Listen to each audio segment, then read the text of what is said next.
Hello, what are descriptive statistics? These are the values that we can extract from the flow cytometry data that will let us describe mathematically what our populations look like.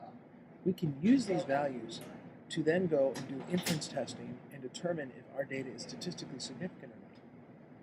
The two values you most commonly use are a measure of central tendency, that is a measure of the values of the data, assuming that the data tends to cluster towards a single central point, and a spreading of the data, measuring how wide that data is spread. Most common measures of central tendency are the mean, the geometric mean, or the median. Which should you use? Well, we'll all read papers that have MFI this, MFI that. MFI is not a standardly defined term, so you can't just assume what that MFI means. Make sure you read the paper to figure out what value they're using. What value they use is very important. Why?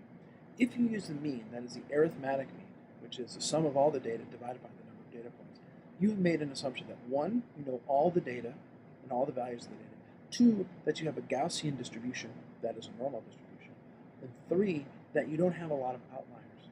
Why? The mean value is sensitive to outliers and can be very skewed by the outliers.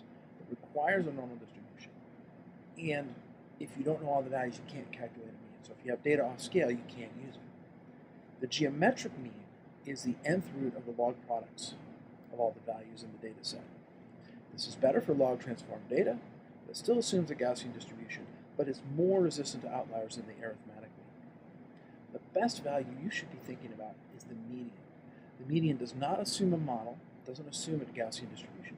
It does not require you to know all the values, so if you have something off scale, you're okay. It is defined as the center or the midpoint, where 50% of the data is to the left and 50% of the data is to the right. So when you're trying to calculate the MFI of your data, think about using the median value and not the mean.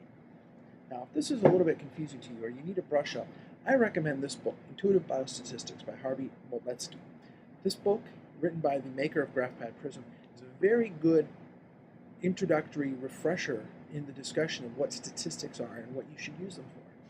Flow cytometry is a very powerful tool, and when we use statistics and we extract the data correctly and do the correct hypothesis testing, we can get very robust conclusions. But it's all important to remember what we're looking at.